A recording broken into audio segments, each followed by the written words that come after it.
All right, here in St. Augustine, Travelers, here in front of Castillo de San Marcos, we start our day across the Florida Peninsula, exploring the history of the Cross Florida Barge Canal. We start here in St. Augustine because this is where the dreams of that canal first started. The Spanish wanted to find a way of shortening the route to the Gulf to get their goods and services across to the Gulf of, back then, the Gulf of Mexico, I believe, or Gulf of America today.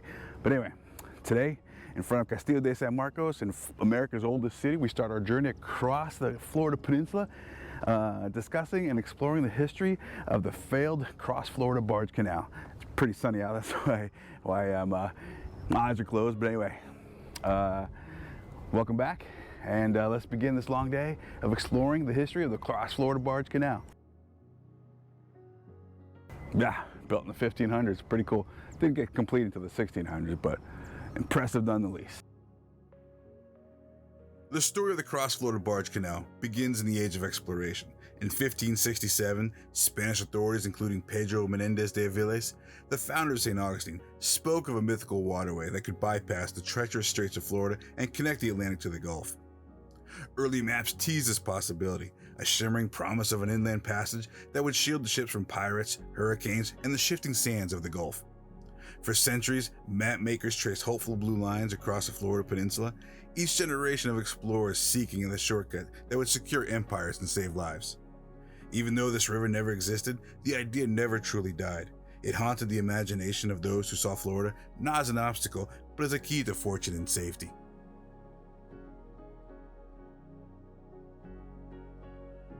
So it's the early 1800s again here in Florida. The United States just taken control of the territory of Florida from Spain. And there was a renewed interest here in building this Cross Florida Canal. And so United States starts sending down engineers like Simon Bernard and others to start finding a way across this canal. It's not going to be easy, but here on the St. Johns River, they start going across the swampy lands, the limestone lands, to start finding ways to build this canal. But they know it's not going to be cheap or easy, but they're determined. There's a renewed interest. After Florida became a U.S. territory in 1821, the canal dream found new champions in Washington. Figures like John C. Calhoun and Daniel Webster saw the potential of an inland waterway to link the Atlantic and the Gulf trade routes. Simon Bernard, a former engineer in Napoleon's army, was commissioned to survey the St. Johns River as a possible gateway. His team and those that followed encountered a landscape both promising and forbidding. The St. Johns meandered through a maze of marshes and wetlands, but just beyond lay the limestone backbone of Florida's ridge, a natural wall against any dream of conquest. Between 1826 and 1911, at least 6 major surveys were conducted, each concluding that the cost outweighed the benefits. But each time the reports included a footnote: the idea wasn't impossible, just not feasible with tools of the day. In the meantime, Florida's first cross-peninsula railroad, completed in 1861, lessened the urgency. But the dream never vanished. It simply waited for a new champion.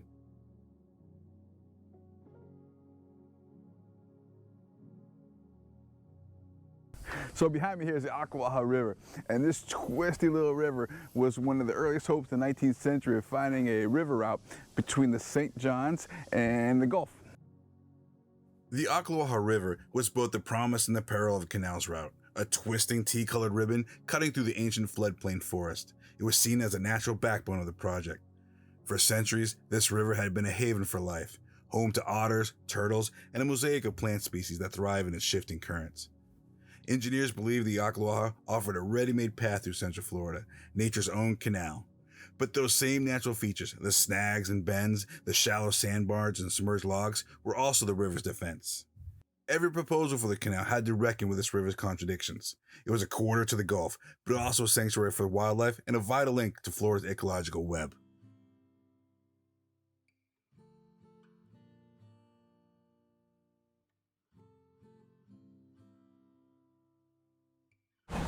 In the early 20th century, big ideas came back to fruition. Teddy Roosevelt was president, built a canal with a spine right through the heart of Florida, came back to fruition. Projects were done, plans were made, but you know what? Nothing got done. A few years later, the Great Depression hit. As the 20th century dawned, the canal surged back into the national conversation. Teddy Roosevelt's era of grand infrastructure, from the Panama Canal to Western reclamation, made the Cross Florida Canal seem possible again. But reality always intervened. Each proposal ran aground on the same rocky ridge and the same financial quicksand. The dream was then, in the depths of the Great Depression, local leaders saw a chance to transform the canal from merchant fantasy into a jobs program. They argued that digging the canal would not just link oceans, it would save communities from economic ruin. In 1933, the Canal Authority of Florida was created, and the first real push for federal funding was made, setting the stage for the most ambitious effort yet.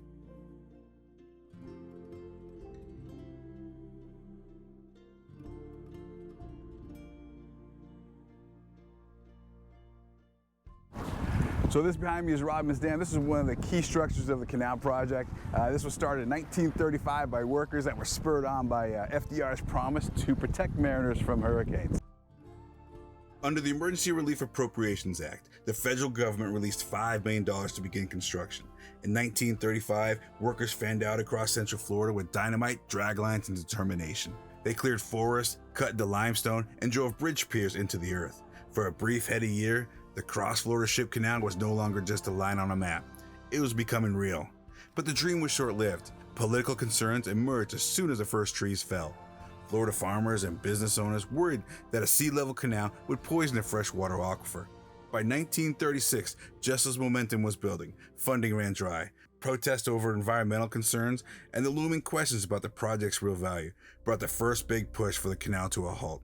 Florida's wild heart was safe once again, but the canal's promise was never truly buried.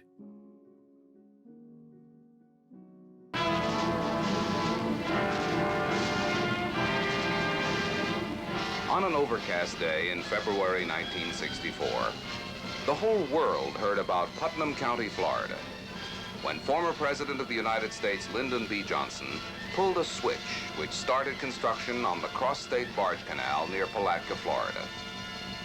Today, boats and barges are already using some of its facilities. The St. John's Lock, the first completed, is just south of Palatka, 1 mile from the St. John's River. The Barge Canal is one of the main reasons why Putnam County is known as the county with a future.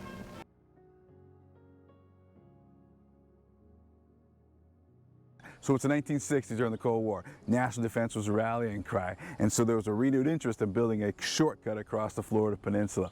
Behind me, the St. John's Lock was one of the first major structures completed during this renewed interest in completing this canal. The dawn of the nuclear age and the threats of Soviet submarines gave the canal a new sense of urgency. In 1942, Congress had quietly authorized a scaled-down shallow draft barge canal, a strategic inland route to protect American shipping. But it wasn't until the 1960s, when Cold War tensions ran high and the federal government was flush with public works money, that the canal finally began to take shape. In 1964, President Lyndon B. Johnson detonated the first explosive charge at a groundbreaking ceremony in Palatka, signaling the start of construction.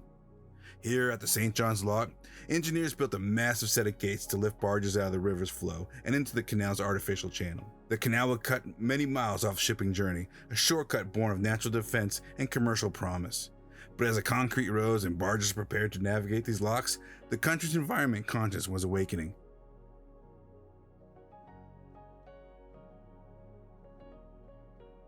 This is the landscape where those famous monster machines called the crushers, they went through this forest and just cleared miles and miles of landscape to make way for the canal.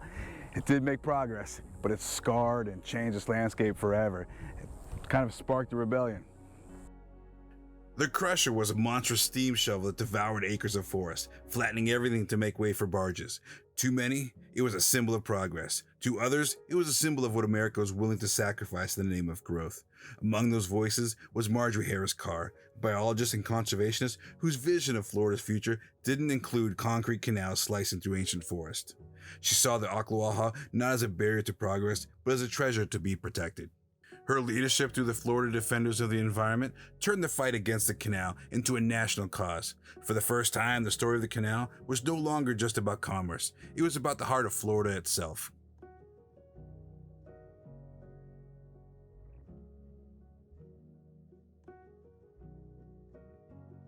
Sorry, it's a little windy over here, but it's 1971. About a third of the canal is done, including the lock behind me, the English lock here on the Gulf side.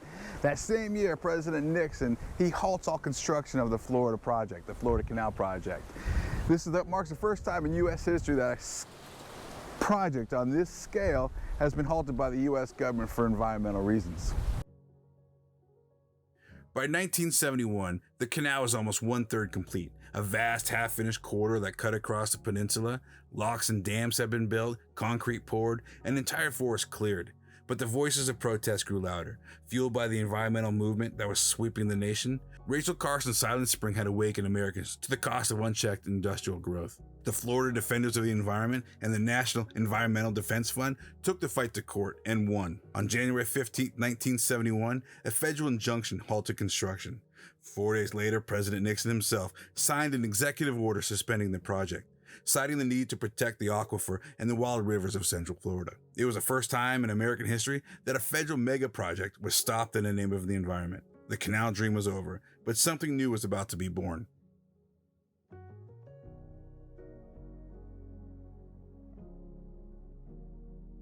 So today the abandoned canal corridor has new life as the Marjorie Harris Carr Cross Florida Greenway. It's a 110-mile stretch of trails, parks, forests, rivers that welcomes hikers, bikers, and wildlife. All the above. In the decades that followed, the half-finished canal became a monument to both human ambition and ecological redemption. In 1990, the federal government formally deauthorized the project, and the land was transferred back to the state of Florida. By 1991, the corridor was reborn as a Cross Florida Greenway, a linear park that now spans 110 miles, linking the Gulf and the Atlantic, not just with barges, but with trails. It is a sanctuary for wildlife, a green ribbon of forests, wetlands, and rivers. It's a refuge for people too, a place to hike, bike, and paddle, and reflect on the balance between progress and preservation. The Greenway's bridges, trails, and quiet waters tell a story of how we learn to live with the land, not just conquer it. The canal scars are still here, but so are the rivers.